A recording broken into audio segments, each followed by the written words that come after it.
출애굽기 30장 11절로부터 16절. 여호와께서 생명의 속전을 내는 규례를 명한다. 생명의 속전. 생명을 대신해서 속하는 돈입니다. 생명을 대신해서 돈을 내는 것.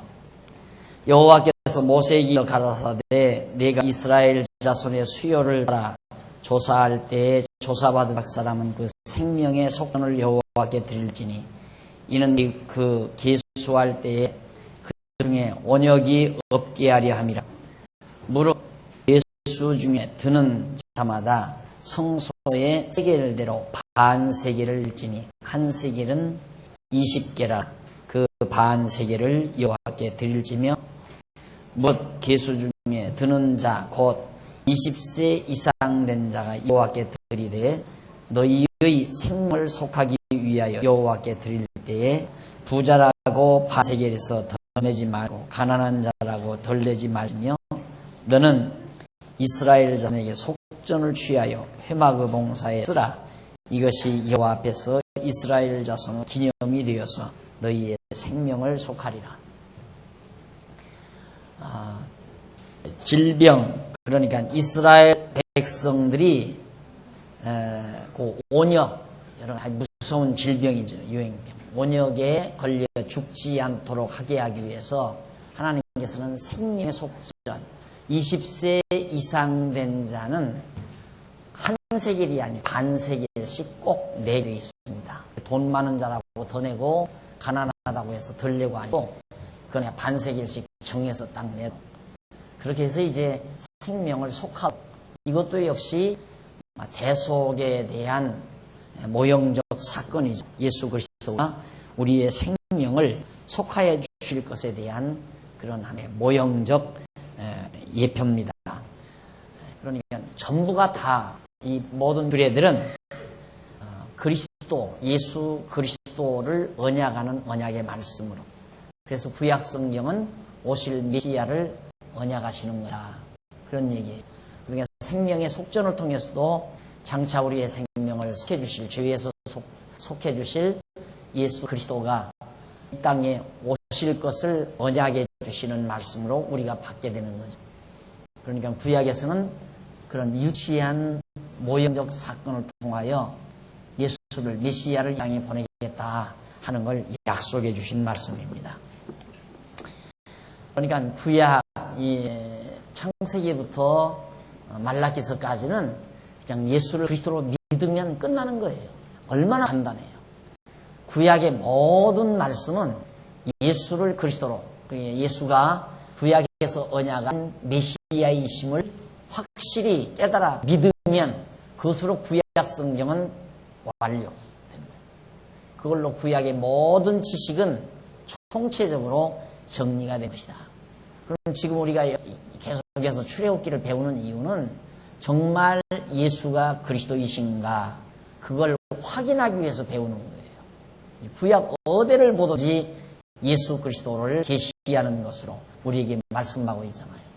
구약 성경을 갖다가 오늘날 우리 성도들에게 바로 그대로 교훈하는 것은 아주 정말 잘못된 거죠.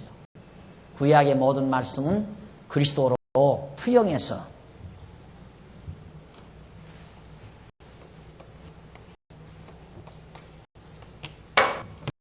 구약은 반드시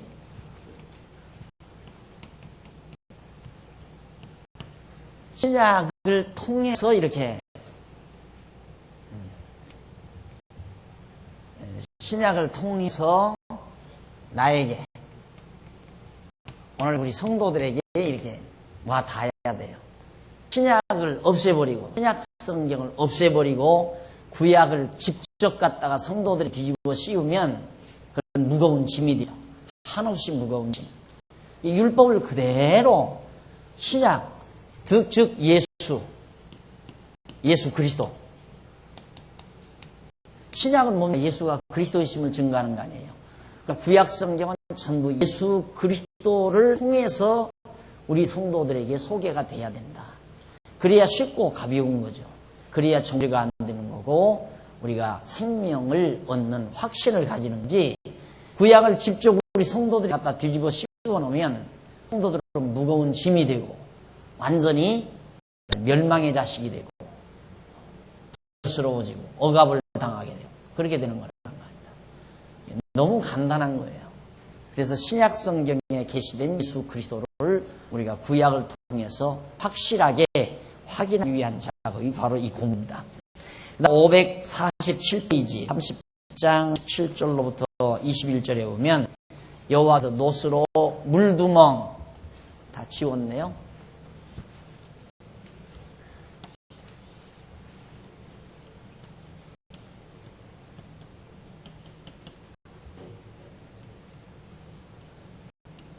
여기 물두멍이 있어요. 물두멍. 여기가 제단이 있고, 물두멍은 이제 물을 가득히 이렇게 둥근 물항아리인데 물을 가득히 거기다가 채워놔요. 네. 성전에서 제물들 씻고 또 제사 드리고 손을 씻고 하는데 필요한 물을 거기다 담아 놓습니다. 그래서 물두멍을, 노스로 물두멍을 만드는 식량을 여기서 말을 해줘요.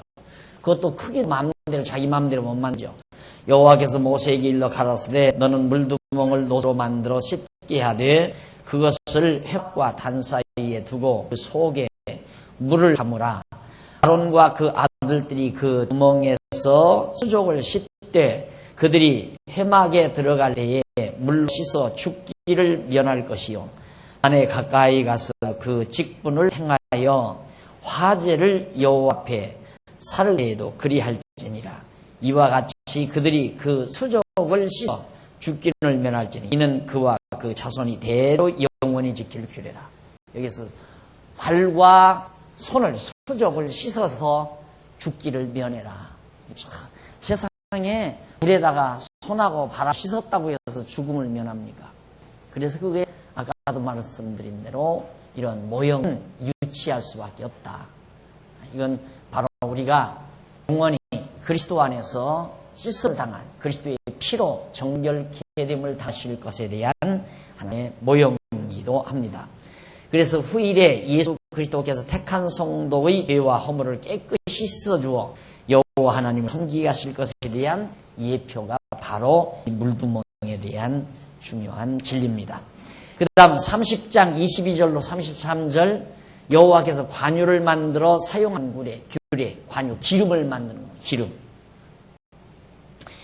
모세에게 일러라사대 여호와께서 너는 상등 향품을 취하여 최고 향품을 취해서 액체 모략 500세겔과 그 반수 향기로운 육개 250세겔과 향기로운 창포 250세겔과 계피 500세겔을 성소의 세겔대로고 가람 기름 한 혈 취하여 그것으로 거룩한 관유를 만들되 향을 제조하는 법대로 향기름을 만들지니 그것이 거룩한 관유가 될지라. 너는 그것으로 회막과 증거계에 바르고 상과 모든 기구며 등대와 그 기구며 분향단과 및 번제단과 그 모든 기구와 물두멍과 그 마침에 발라.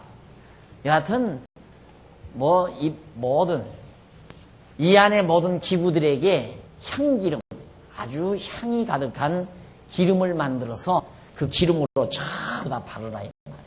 그래서 거룩하게 만든다.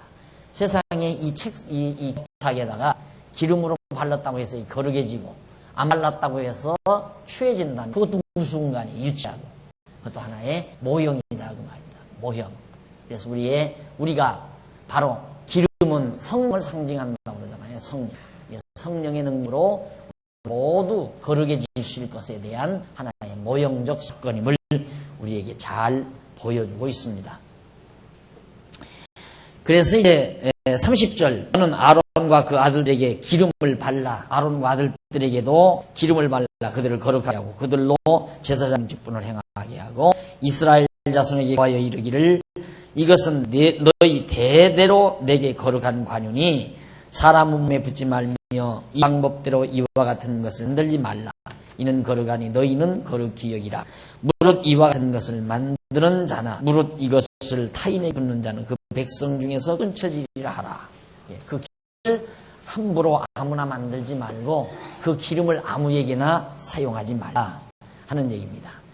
이러한 관유에 관한 규례는 후일에 기름 부음을 받으신 예수 그리스도가 거룩한 성전이 되시고 거룩한 제사장이 되실 것에 대한 예표로서의 모형과 그림자이기도 하죠. 기름을 발라서 다 그리스도 상징 아니에요? 제단이라든가 물두멍이라든가 이게 다 그리스도 상징. 이 성막도 회막도 마찬가지. 성전 자체가 오실 메시아 그리스도에 대한 이란 말입니다. 거기에 기름을 발라 거룩하게 하는 것은 기름 부음 받으신 메시아 그리스도란 말이 기름 부음 받았다는 말이라고 그랬죠. 메시아 이 말은 기름 부음 받은 자라는 뜻이라고 그랬습니다. 그러니까 이렇게 기름 만들어서 다 바르는 것도 참 메시아 보내실 것에 대한 언약의 말씀이에요. 성경 쉽잖아요. 아주 그 이상 다른 의미가 없는 거예요. 이걸 이러쿵저러쿵 복잡하게 생각할 거 없어요. 모든 성경, 구약의 모든 내용들은 전부 신약의 예수 그리스도를 모형으로 기록하는 말씀이다. 이렇게 생각합니다. 그 다음 34절로 38절에 여호와께서 향기름이죠. 아까는 관유, 향기름을 만들어 사용하는 규례. 여호와께서 모세에게 이르되 너는 소합향과 나감향과 풍자향의 향품을 취하고 그 향품을 요양에 섞되 각기 동일한 용수로 하고 그것으로 향을 만들되 향 만드는 법대로 만들고 그것에 소금을 쳐서 정결하게 하고 그 향 얼마 곱게 찌어 내가 너와 만나 회막한 증거궤 앞에라. 이 향은 너희에게 지극히 거룩하니라. 네가 만들 향은 여호와를 위하여 거룩한 것이니 그 방법대로 너희를 위하여 만들지 말라. 무릇 맡으려고 이 같은 것을 만드는 자는 그 백성에서 끊쳐지리라. 향 만드는 방법 똑같이 나감향이 풍자향이니 저는 잘 들어보지도 못한 내용들입니다. 사전에 보면 그것들이 대개 어떠한 것인가 거기 소개되고 있어요. 이런 모든 규례들은 후일에 예수 그리스도가 성도를 위하여 되어주실 중보 기도에 대한 예표죠. 그래서 그 향을 항상 여기에 두어라. 이 제단 곁에가 두어라. 그래서 거기서 하나님께서 성도들을 만날 때 그 향 냄새에 의해서 정말 하나님과 성도가 함께 거기서 만나는 그런 장소로 삼기 위해서 향유를 만들라는 얘기입니다. 그런데 그런 방법대로 함부로 만들어서 쓰면 백성 중에 내쳐버리라, 끊겨버리라, 멸망시켜버리라. 왜 그러냐면 그만큼 엄격하게 하나님 여호와를 섬기는 규례를 정해놓아야 이방신을 섬는 것과는 확연히 다른 것을 구분하기 위한 것입니다. 그러니까 정말 늘 연구하고 또 이 말씀을 다시 보고 또 기억하고 잊지 않고 다시 지켜나가야지. 안 그러면 향 만드는 방법도 재료가 하나 빠졌는데 무언 재료가 빠졌더라? 이러면 이제는 안 되는 거죠. 그러니까 모세가 저 규례를 받아서 항상 그것을 이 말씀을 잊지 않고 지키라 그 말이에요. 그래서 너희는 율법을 지키라. 잊어버리지 말고 잘 간직하라 그 말이에요. 잊어버리게 되면 보고 얼마 넣고 이거 만들어야 되는데 이 율법이 받은 말씀을 잊어버리게 되면 엉터리를 만들 거 아니에요. 그렇게 되면 안 되죠. 그래서 율법을 잘 지켜라. 지키란 말은 잊어버리지 않게 잘 지켜라. 이런 의미를 담고 있는 것입니다. 그 다음 이제 49페이지 제일 위 양쪽 가로 6번 보면 율법 수여로 완료하는 율법 수여 완료. 모든 율법, 성막규례, 제사장규례, 제물규례 이런 규례들이 완벽하게 다 모세에게 주어졌습니다. 그러니까 규례도 주어지고 계명도 주어지고 이런 규례들. 그래서 율법이 완벽하게 다 모세에게 주었다. 그러면 31장 1절로 11절에 보면 모든 것을 하나님의 신으로 이루신다고 언약하시는 말씀 기록되어 있습니다. 이거 참 중요한 말씀이죠.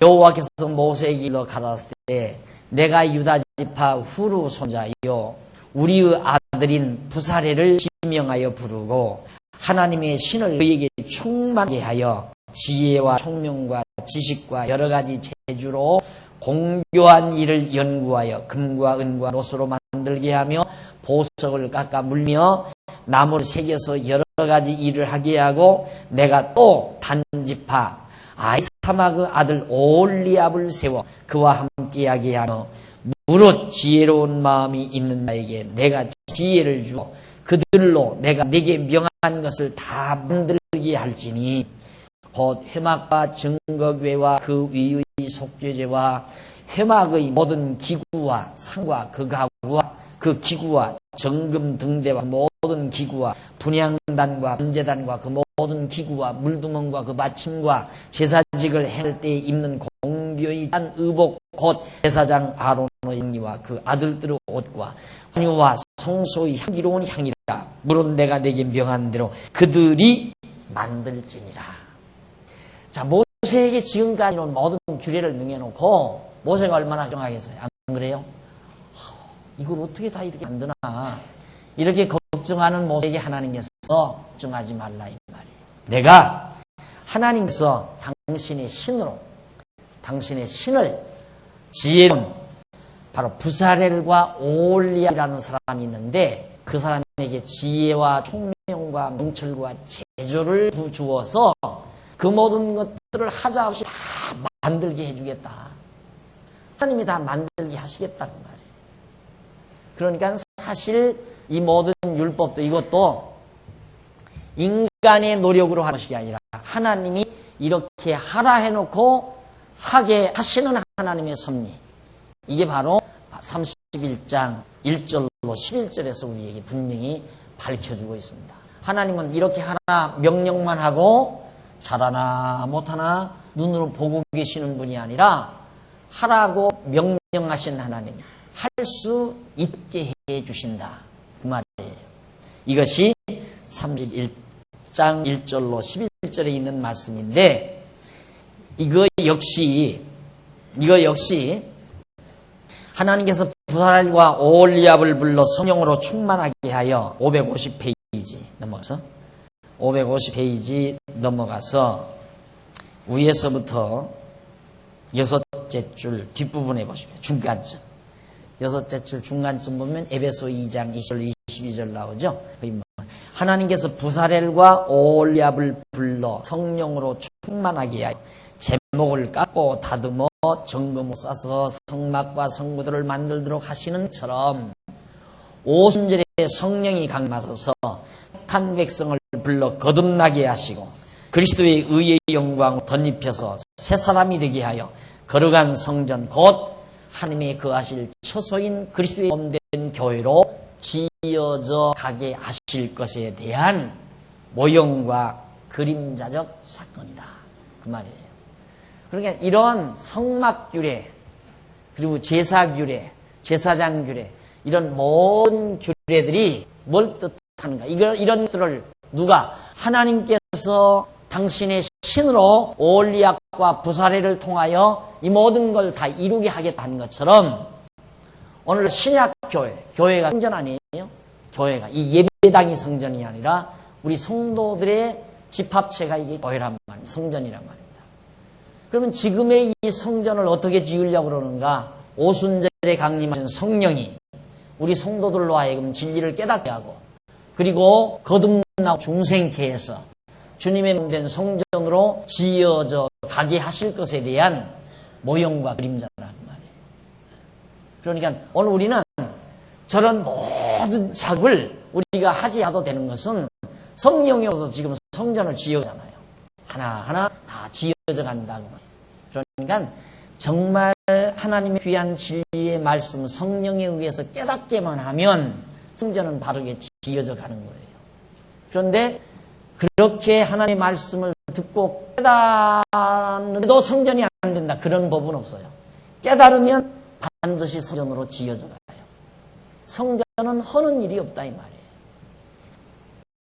오홀리압과 부사렐이 하나님의 신의 감동을 받아서 재주를 얻어 지혜와 총명을 하나 명하는 대로 하나 실수도 어긋나지 않게, 재료도 빠지지 않게 정확하게 다 할 수 있도록 하나님이 해주신다는 것처럼 온전히 성령의 의지에 대해서 해도 인간 자기 생각대로 자기 마음에 드는 사람만 모아서 예배 교회를 하고 지어가고 그게 아니고 하나님의 말씀만 성령 감동으로 잘 가르치면 지어질 자는 지어지고 떨어질 자는 떨어지고 그게 하나님이 해가시는 일이라. 목사 마음에 드는 자를 장로로 세우는 게 아니고 목사 마음에 드는 자만 권사로 세우는 것도 아니고 목사 마음에 드는 자만 안수사로 세우는 게 아니라 하나님의 말씀을 열심히 잘 성령 감동에 의해서 가르치기만 하면 목사 마음에 안 들어도 장로도 되고 권사도 되고 집사도 되고 목사 인간의 마음과 상관이 없어요. 그런데 아무리 목사가 붙들어서 지으려고 해도 안 지어지면 안 지어진 거예요. 어떻게 말하냐. 아무리 좀 마음이 하나 되고 뜻이 하나 되고 생각이 하나 돼서 하나님의 뜻과 합치되게 한 마음 한 뜻이도록 그렇게 노력을 해도 그렇게 안 되면 하나님의 집으로 안 지어지는 거 아니에요. 자꾸 성도 간에 반목질시하고 미워하고 증오하고 자꾸 따돌리고 이렇게 하기 시작하면 성전으로 지어지지 않는 거죠. 자꾸 하나가 되고 마음을 모으고 뜻을 모아야 성전으로 지어지죠. 이게 누가 하는 거냐면 성령이 하시는 거란 말이에요. 그래서 성령께서 하시지 않는 성령의 인도함을 받지 않는 자만이 교회를 허는 행위를 하지 성령의 인도함을 받는 자가 교회를 어찌 허는 행위를 하겠습니까? 가장 큰 교회의 과오는 성전을 허는 행위, 하나가 안 되는 행위, 성령의 인도함을 받지 않는 행위라 이 말이에요. 그것이 배우면 뭐예요? 그건 지식으로만 배워. 내가 너보다 더 잘한다.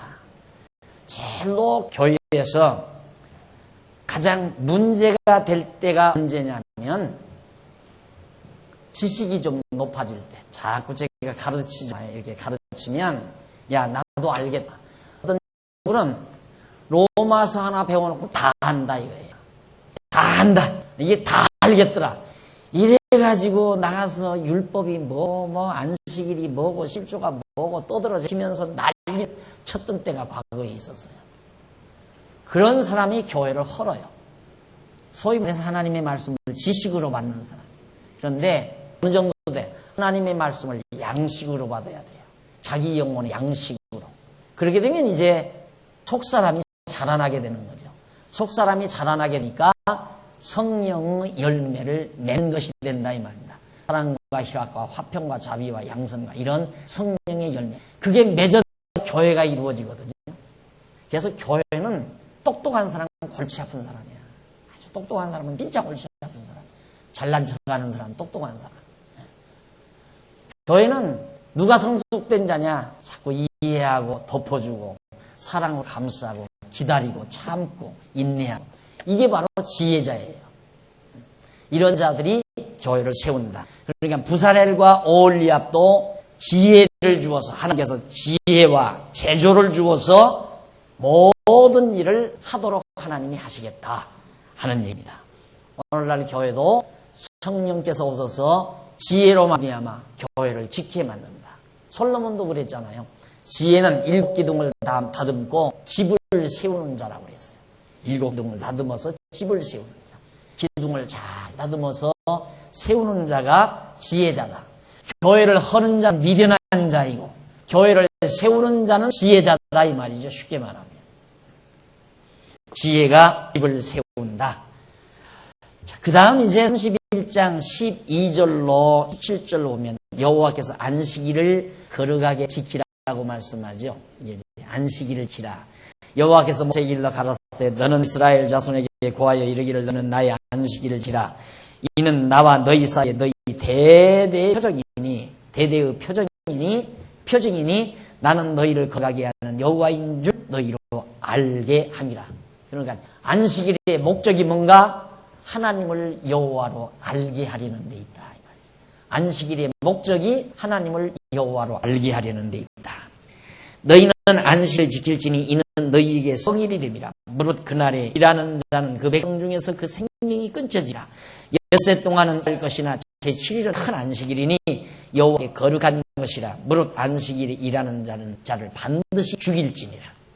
안식일에 일하면 반드시 죽이라 이 말이에요. 그러니까 요즘 교회에서 안식일지라면 죽여야죠.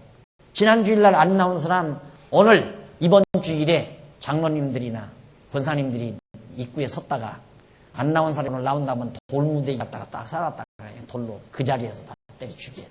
그래야 안식일을 지키는 거예요. 그냥 웃기는 거예요. 대체. 이런 건 이제 못하니까 이런 말을 안 하죠. 안식일을 안 지면 돌로 때려 죽이라고 그랬다. 이 말 안 해요. 그리고 왜 안 죽입니까? 그러면 글쎄 불쌍해서 안 죽인다 그럴 수도 없고 성경에는 죽이라고 했는데 안식일 안 지키면 죽이라 이 말이에요. 안식일 지키려면 안식일이 규례대로 안 나온 사람 죽여야죠. 여기도 죽을 사람 많구만. 진짜 죽을 사람 많아. 예수님 아니었으면 죽을 사람 많아. 죽을 사람 많은 게 아니라 다 죽을 것 같아. 내가 볼 때. 한 번도 안 빠진 사람 별로 없는 것 같고만 보니까. 죽어야죠. 당연히. 그런데도 지금도 여전히 안식일을 거룩하게 지키라. 그러고 가르친단 말입니다. 그러니 얼마나 유치해요. 진짜 유치하단 말이에요. 말상대가 아닌 거예요. 그러니까 여러분들이 애기들이 한 두서너 살 되면 말 배우느라 막 말을 하잖아요. 그러면 처음에는 말대꾸를 하려면 자기도 유치해지니까 자꾸 그냥 쫑알대는 거 보면서 비슷이 웃죠. 빙긋이 웃고 있죠. 왜? 말상대가 안 되니까. 이 실제가 그래요. 너무 유치하니까 말상대가 안 되는 거예요. 그러니까 여러분들이 공부를 하고 나면 입을 딱 다물잖아요. 저 인간하고 무슨 얘기를 어디서부터 해야 하나 싶으니까 아야 말이 안 나는 거예요. 아야. 내가 기도를 했더니 하나님께서 어젯밤 나에게 응답을 주더라. 이 얘기하면 어안이 벙벙해서 아이고 저 인간하고는 말할 대상이 안 된다 싶으니까 아야 입 딱 다물어 버리잖아요. 너무 유치하니까. 안식일 거룩히 지켜야지. 집사님 나 어제 바빠서 못 갔는데 그러면 되나. 집사가 안식일을 거룩하게 지켜야지. 이 얘기면 아이고 저 인간하고는 도대체가 얘기가 안 되겠구나. 그러니까 그 다음 말 떠버리는 거예요. 너무 유치하니까. 안식일을 거룩하게 지키라는 말이 무엇을 의미하는 것인가 한번 정리해 보십시다. 이같이 이스라엘 자손이 안식일을 지켜서 그것으로 대대로 영원한 언약을 삼을 것이니 이는 나와 이스라엘 자손 사이에 영원한 표징이며 무슨 표징? 표가 되는 징표다 이 말이에요. 이스라엘 백성과 하나님 사이에 표징이다 이 말입니다. 너는 내 백성이고 나는 너의 하나님이라는 확실한 하나의 증표다. 도장이다 이 말이에요. 사인이다. 표징.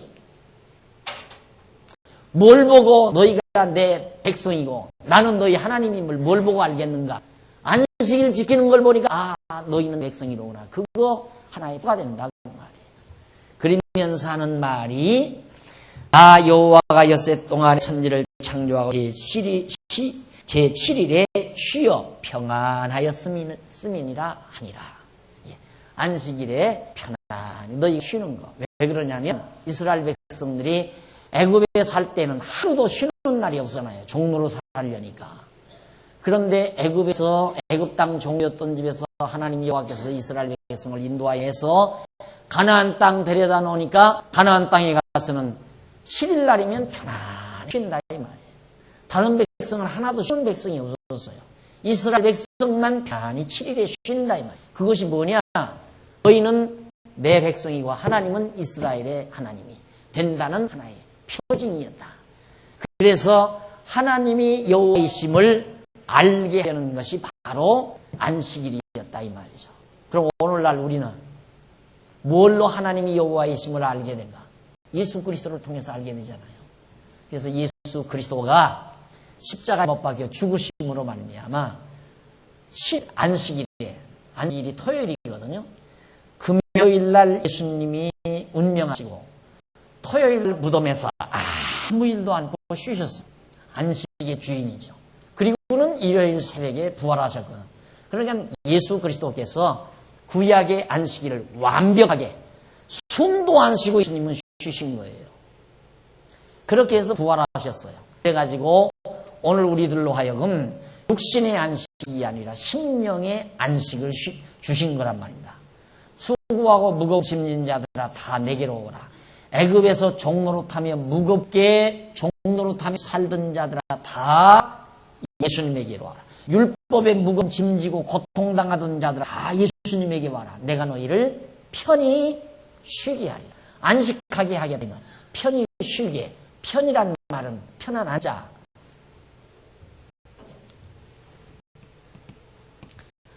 편안한 자, 쉴 시간. 편히 쉬게 하겠다 그 말이에요. 안식하게 하겠다 이 말이에요. 예수님이. 그러니까 예수를 그리스도로 믿는 자는 평안해지잖아요. 영원히 편안히 쉼을 얻어요. 그게 진짜 안식이란 말입니다. 안식. 그런 심령의 안식을 우리가 지키는 거지. 일요일 날은 안식일 아니에요. 토요일 날이 안식일이지. 그러니까 안식교도들이 훨씬 그런 의미에서는 낫지요. 우리 장로교는 자꾸만 일요일 날 안식이 억지를 부리는 거예요. 언제 성경에 일요일이 안식일이라고 그랬는데 토요일이 안식일이지. 그러니까 그거 변경됐다. 언제 변경됐냐? 그냥 변경됐다. 언제? 그건 모르겠는데. 모르는 거죠. 언제 변경됐는지도 모르고 자꾸 일요일 날 안식이라. 거짓말쟁이들이 거짓말. 그러니 답답하죠. 그런 속에서 여러분들이 신앙생활을 해왔잖아요.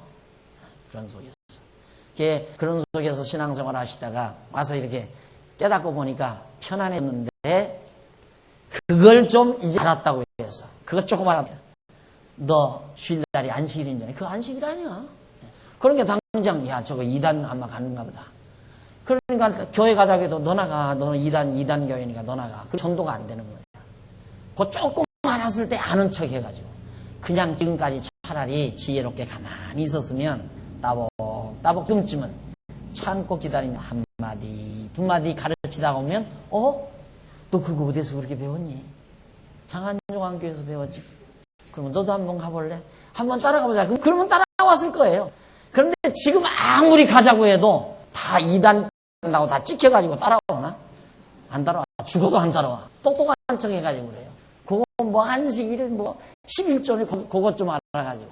율법 우리는 안 지켜도 되는 거야. 안식일도 안 지키고 11조도 안 내도 돼. 이래버리니까 이거 틀림없이 저거 2단이구나. 그걸 구체적으로 성경을 전체적으로 다 따라서 정말 풍성하게 누구도 말을 해도 다 납득이 갈 수 있도록 차근차근 가르쳐준 분이야. 왜 전도가 안 되겠어요? 그러니까 우리 교회는 똑똑한 사람들 때문에 전도길이 다 막힌다니까. 지혜로운 사람만 있으면 벌써 지금 교회가 엄청나게 이거 좀 비좁아서 또 헐고 다시 짓는다고 할 건데. 성도대학 만날 50명이야. 만날. 더도 못 드리고 와. 이제 이유가 똑똑한 척해서 그래요. 잘 똑똑한 척해서. 제발 똑똑한 척 하지 말고 지혜로워져야 지혜가 교회를 세워요. 똑똑한 자는 교회를 헐고 지혜자는 교회를 짓는다. 이거 꼭 명심하면 돼요. 똑똑한 척 하는 사람이 항상 험담자라. 이렇고 이랬어. 이렇고 이러니까 이 사람이 이렇단 말이야. 아주 똑똑해요. 그러니까 그런 사람은 교회 헐어요. 그러나 지혜로운 사람은 맞아. 나도 저랬어. 인간에는 저런 모습이 있어. 누구나가 인간 다 저럴 수 있어. 이렇게 생각을 하면서 자꾸 참고 기다리고 덮어주고 이해시키고 그러면서 화목을 이루어야 교회가 세워지는 거 아니겠어요? 그래서 지혜는 교회를 세우지만 똑똑한 자는 교회를 헌다. 여러분 교회에서 말씀 일으키는 사람 똑똑하지 않은 사람 있나 한번 봐요. 다 봐봐요. 딱 보면 틀림없이 다 똑똑한 사람이지. 제발 똑똑하지만 지혜로워지면 참 좋겠어요. 그 다음 31장 18절에 보면 하나님께서 친히 쓰신 증거판을 모세에게 줍니다. 결국 안식일까지 다 지시하고 나서 하나님께서 돌비석, 돌판 2개에다가 일일이 10가지 계명을 여호와께서 시내산 위에서 모세에게 이루시기를 마치신 때에 증거판 2를 모세에게 주신 이는 돌판이 하나님이 친히 쓰신 것이더라. 십계명판을 모세에게 모세에게 전달해 주는 내용이 바로 31장 18절로부터 그 이하에 나와 있습니다. 자, 거기 한번 보십시다. 거기 누구 좀, 그 강론집 이건 좀 갖다 줬으면 좋겠네요. 18절 보십시오. 여호와께서 시내산 위에서 모세에게 이르시기를 마치신 때에 증거판 둘을 모세에게 주시니 이는 돌판이요 하나님이 쓰신 것이더라. 그런데 거기 보면 이 증거판을 이 언약궤 안에다가, 이 언약궤죠? 언약궤 안에다가 두 개를 써서 이렇게 한다고 했죠? 언약궤가 이렇게 됐으면 이 안에 이제 증거판, 십계명판 두 개가 있고 만나 단지가 있고 그 다음 안에 쌍난 지팡이가 있고 이래요. 이 안에 들어놓았어요. 앞으로 이제 가면서 계속해서 광야길 가면서 하늘에서 내려오는 만나 먹은 것 항아리에다 넣어서 이 언약궤에다 넣고 시내산에서 받은 십계명 여기다 넣어놓고 그 다음 이제 이스라엘 백성들이 아론을 아론의 말을 거역할 아론의 지팡이에서 싹이 나게 함으로 하나님의 능력을 보여주고 했던 그 쌍난 지팡이 이걸 여기다가 딱 보관해 놓았어요. 왜? 증표로 삼으려는 거예요. 증표. 표징. 무언 표징? 애굽 땅 종되었던 데서 인도하여 내신 여호와이심을 오고 온 세대들에게. 그래서 이후에다가 이제 금판으로 이렇게 이제 속죄소를 만들어요. 속죄소를 만들게 해서 딱 덮는단 말입니다. 금판으로 위에다 덮어서 여기다가 이제 천사 이렇게 해서 만들어가지고 여기서 이제 하나님께서 피를 대제사의 피를 떨어뜨리면 받는다고 하죠. 절대 이거 열어보면 안 돼요. 열어보면. 그럼 백성들에게는 항상 지성소 안에는 언약궤, 여호와의 언약궤가 있는데 이름을 두신 곳이다. 여기에는 과거 이스라엘 백성들이 애굽에서 올 때 시내산에서 받은 십계명판이 들어있고 아론의 쌍난 지팡이도 있고 만나 광야에서 농사 한 번 안 하고도 40년 동안 하늘에서 내려온 먹었던 만나도 이 안에 들어있다. 이걸 오고는 자손들에게 계속 가르치게 하려고 하나님께서 저 언약궤 안에 저걸 넣어두셨다고 말이에요. 이렇게 해서 결국 이스라엘 백성으로 하여금 계명의 요지 이스라엘 백성을 그 열조에게 쓰신 언약대로 애굽의 묵심 밑에서 인도해내신 여호와 하나님을 잊지 말고 기억하여 경외하며 섬기라는 것이죠. 이러한 돌비에 기록된 언약은 후일에 새 언약의 중보자이신 예수 그리스도가 오셔서 택한 성도의 신비 마음속에 마음의 비석 여기는 돌비에 기록했지만 우리는 마음속 비석에다가 기록하여 주실 것에 대한 예표로서의 모형과 그림자다. 그 말이에요. 하나님이 여호와이심을 우리의 신비에다가 기록해서 여호와 하나님을 경외케 하실 것에 대한 한 모형이었다. 자, 지금까지 우리는 종합적으로 다 살핀 내용을 종합적으로 한번 정리해 볼 필요가 있습니다. 출애굽기 24장에서 31장까지 내용은 여호와 하나님께서 언약 자손에게 율법의 규례를 명하시는 내용, 규례를 명하실 준비를 시키시고 성막과 제사장 및 제사규례와 기타 규례를 명하시므로 율법 수여를 완료시키는 내용이라는 게 분명히 확인됐죠. 지금까지 내용 몇 장부터냐면 24장 31장까지가. 그런데 이러한 규례는 모두가 후일에 24장에서 31장까지의 출애굽기 내용 모두가 다 후일에 예수 그리스도께서 친히 성막과 영원한 제사장과 완전한 제물에 있어서 영원한 제사를 드리실 것을 예표하는 모형과 그림자다. 이렇게 여호와 하나님께서는 언약자손에게 율법의 규례를 명하시고 계명판을 모세에게 수여해 주셨는데 언약자손의 범죄로 인하여 그 첫 번째 증거판을 모세로 하여금 파괴케 하시는 섭리를 계속하신다. 하나님께서는 지금까지 이렇게 해서 언약 십계명판을 주시고 나서 그 판을 이스라엘 백성으로 하여금 파괴하도록 하나님의 섭리예요. 왜? 첫 것은 실패하고 두 번째 것을 하나님이 세우시려는 섭리인데, 자, 이번은 안 가져오셨겠죠. 이번에 보시면은 53페이지인데, 첫 번째 증거판 파괴.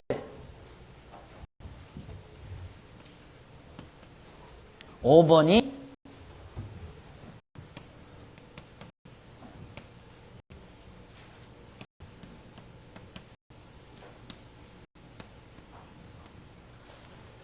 첫 번째 증거판 파괴 내용이 32장에서 33장까지, 32장에서 33장까지.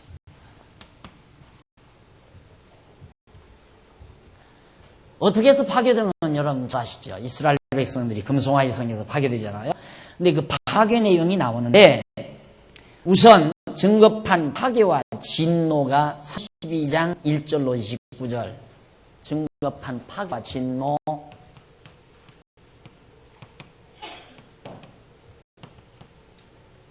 하나님의 진노죠. 32장 1절로 29절까지.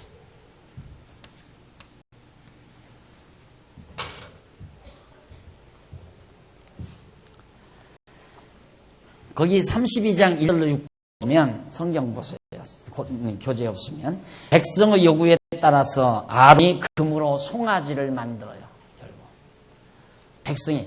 그러니까 모세는 지금 시내산에 올라가서 지금 이 규례를 지금 다 받고 있는데, 지금 시내산에 올라가서 이 시내산에 올라가서 받고 있는데, 아론은 이 밑에서 백성들하고 같이 있었잖아요. 그런데 모세가 올라가가지고 40여일 동안 나타나지 않는 거예요. 그러니 얼마나 답답해요. 이스라엘 백성들을 허업을 광야에다가 데려다 놓더니만 모세는 사라졌어요. 시내산에 올라간 거죠. 하나님 나라 올라가서 40일 동안 말씀을 받고 있으니까 백성들이 얼마나 답답해요. 큰일 났다. 우리를 누가 인도하느냐. 눈에 안 보이니까. 그러니까 계속해서 인간은 눈에 보이는 걸 찾는 거예요. 눈에 보이는 걸. 그것이 함정이에요, 여러분. 우리 그리스도인들이 이 세상을 사는데 매우 중요한 것은 눈에 보이는 걸 추구하면 안 됩니다. 눈에 보이는 것에 빠지게 되면 신앙이 뒤틀어 나가요. 그러니까 신비주의에 빠지는 이유가 뭐냐면 눈에 보이니까. 가짜라도 눈에 보인다 이 말이죠.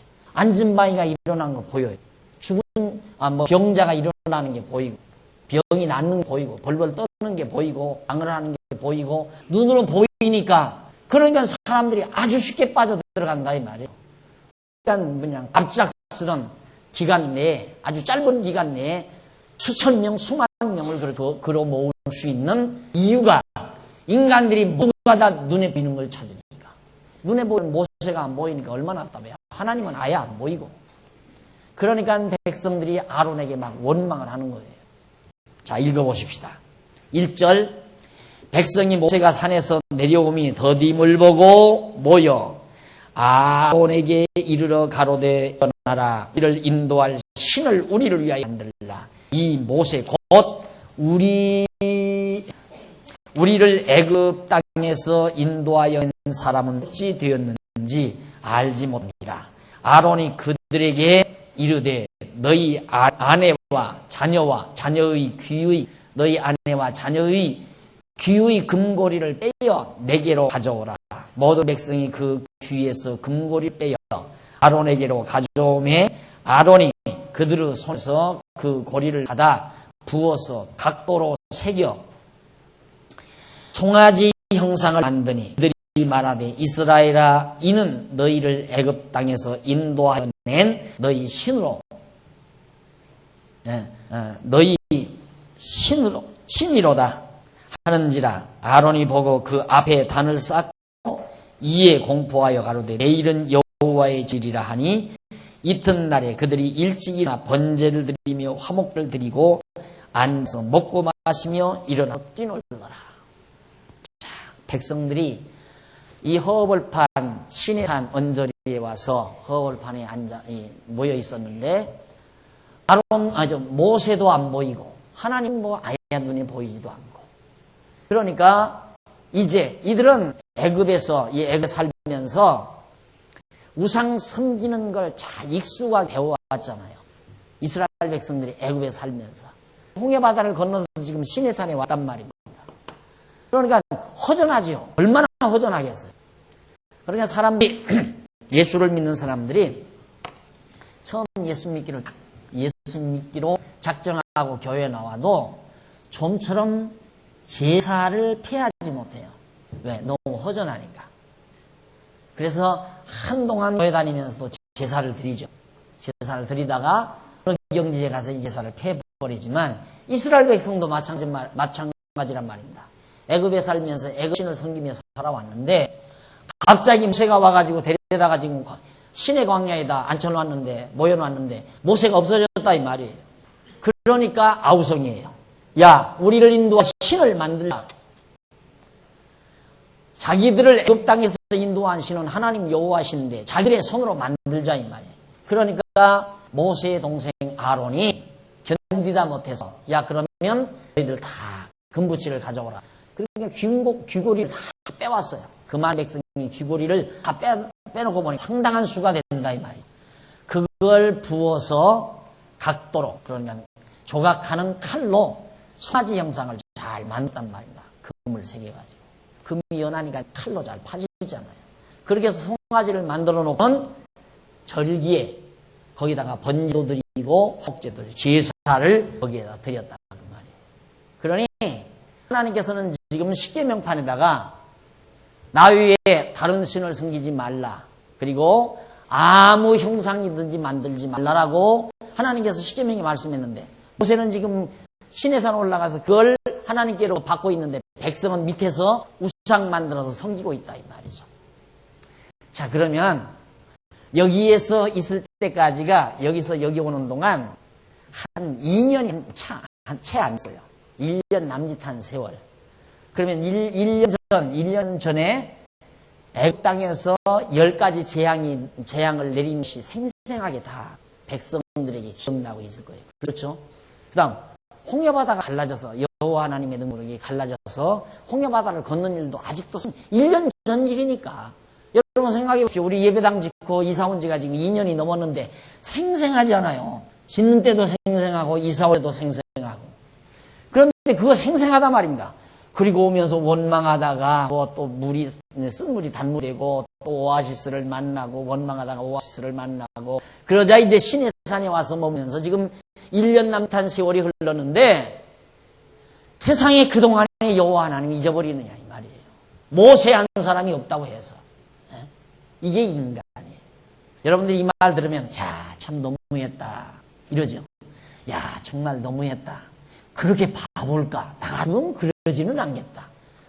여러분은 지금 여기서 공부할 때는 그렇다 끄덕끄덕 하다가 나가서 2, 3일만 지나면 다시 다 저 생각 다 하고 있어요.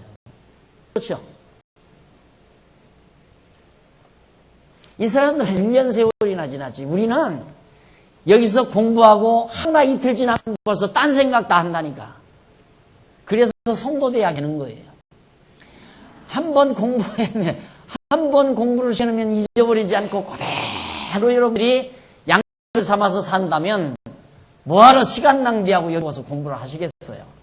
그런데 다 잊어버리고 엉뚱한 데 지금 관심을 집중하고 보이는 것에 우리의 생각을 집중하다 보니까 스트레스를 받고 마음 평안이 없어지고 여러 가지 마음에 근심이 생기고 그러는데 성도대학만 오면 그게 싹 없어지거든 또.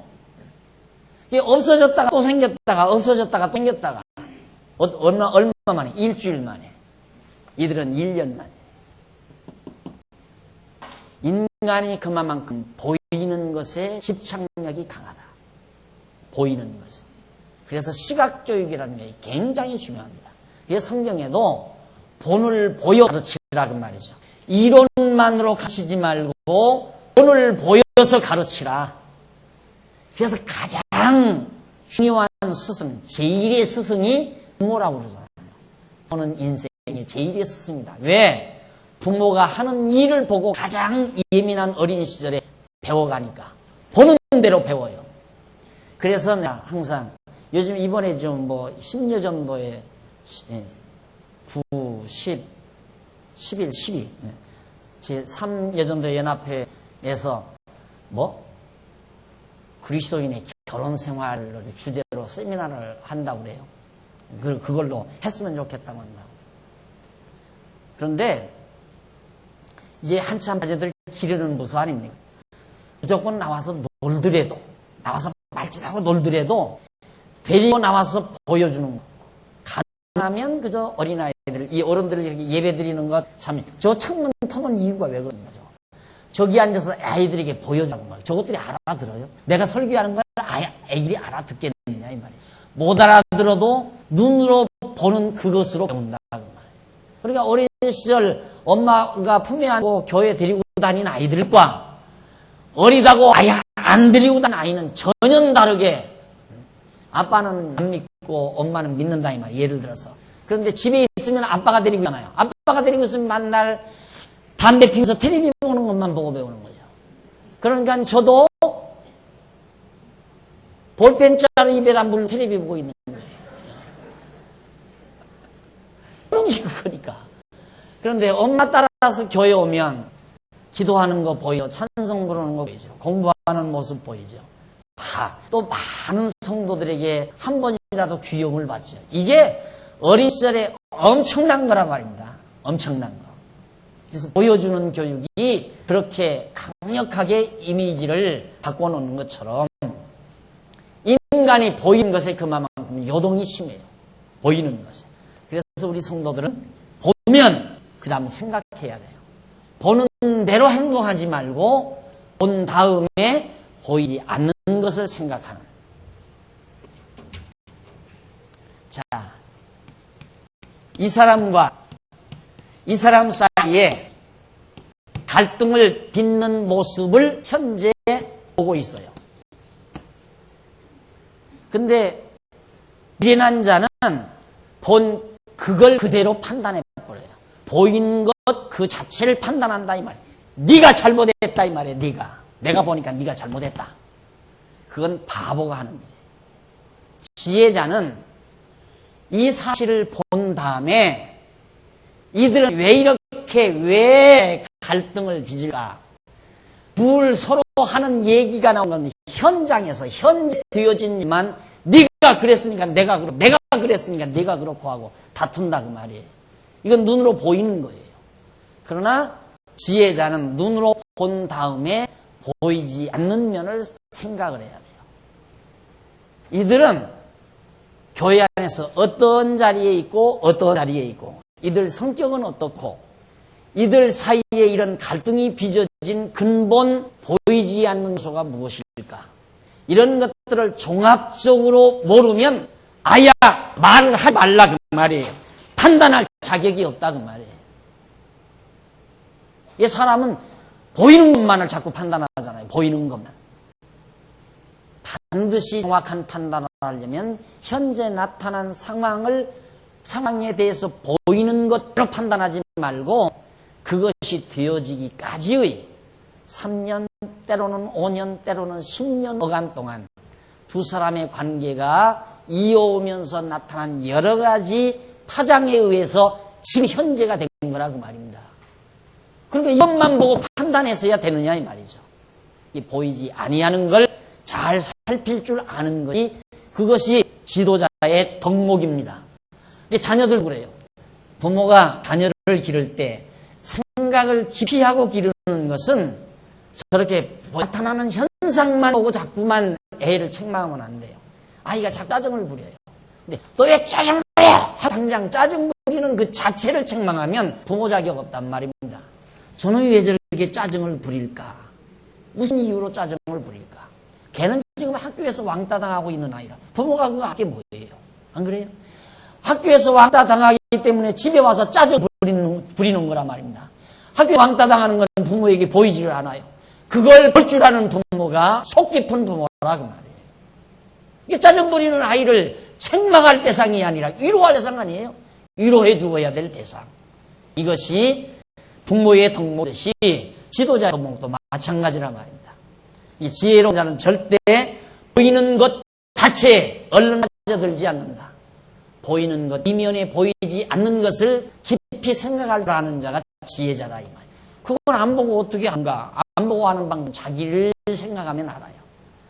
나는 내 같으면, 나는 어떻습니까? 똑같은, 인간은 똑같으니까.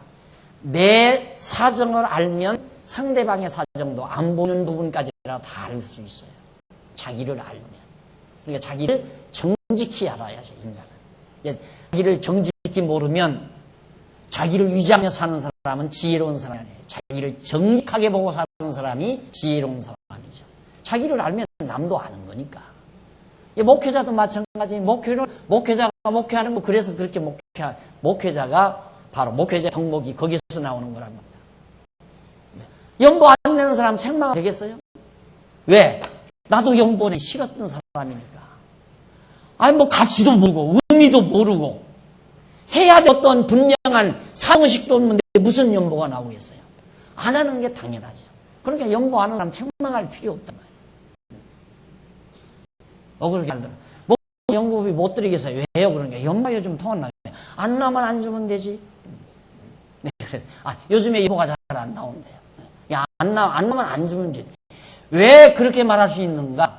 누가 내고 싶은 사람, 누가서 자기 돈 내고 싶은 사람이, 내 수에서 돈 나가는 걸 좋아할 사람이 누가 있겠느냐, 이 말이죠. 그리고 내기 싫은 거 억지로 뺏어 먹으면 그것처럼 또 야비한 게 어디 있어요? 안 그래요? 생각해 보세요. 내가 힘이 세고 해서 저놈이 나 안 준다, 내가 배고픈데. 그러니까 애기가 빵을 사가지고 가는 그걸 뭔가, 이런! 빵 내놔! 하고 가서 뺏어서 훔쳐먹어라. 그건 피토하고 죽을 일이죠. 안 그래요? 그러니까, 알면 지혜로워진다, 이 말이에요. 알면. 자기를 정직히 알면.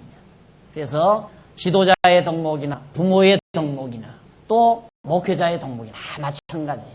다 마찬가지. 보이는 것에 얼른 빠져들지 말라. 그런데 인간 철저히 보이는 것에 빠진다. 그래서 우상이라고 하는 것이 그렇게 힘이 있는 거예요. 우상이라는 게 엄청나게 힘이 있다 이 말이에요. 이상한 돌바위만 봐도 그걸 의지하고 싶은 인간이라니까. 어딘가 가면 거기다가 뭐 손만 넣으면 아들을 낳는다고 해가지고 얼마나 그 바위 그 틈바구니가 만들만들 달았는지 모르는데 거기다가 손을 넣으면 아들 낳는다고 해가지고. 이게 이제 인간의 어리석은 거예요. 그래서 이스라엘 백성들이 우상을 만들어서 우상을 섬기는 이런 행위, 이것이 지금 하나님 앞에 엄청나게 죄악으로 다가오고 있는 것입니다. 이것 때문에 결국 이제 첫 번째 돌비석이 파괴되는 그런 엄청난 불운한 현상이 나타나고 있는 겁니다. 이 문제에 대해서 다음 시간 계속해서 말씀드리려고 하고 오늘 강의 여기서 마무리 짓도록 하겠습니다. 기도하십시다. 전능하신 하나님 아버지, 은혜와 사랑을 진심으로 감사드립니다. 오늘도 하나님께서 저희 각자의 마음속에 진리를 사모하는 마음을 담아주시고 원각지에서 귀한 종을 불러주시사 하나님의 귀한 말씀을 함께 정말 연구하고 주의 음성을 듣게 하심을 진심으로 감사합니다. 하나님 아버지여, 우리 이스라엘 백성들에게 그 어렵고 복잡한 모든 규례들도 하나님께서 올리압과 또 부사렐에게 지혜와 총명을 주어서 모든 것 다 감당하도록 역사하시는 것처럼 오늘 우리에게도 성령으로 말미암아 지혜와 총명을 주셔서 주의 걸어가신 성령을 지어가게 하시는 하나님의 놀라운 성을 진심으로 감사합니다. 우리 똑똑한 사람 되기보다는 지혜로운 자들이 되어져서 하나님의 걸어간 전 지어가는 슬기로운 종들로 삼아주시옵시기를 간절히 소원합니다. 오늘도 연보했습니다. 산 일에 동참하는 사랑하는 귀한 종들을 붙들어 주시고 땅 위에 사는 동안 하나님의 선한 일꾼으로서 아름답게 또 행복하게 즐겁게 하나님께 영광 돌리며 사는 종들로 삼아주시옵시기를 비오며 예수님의 이름으로 기도드립니다.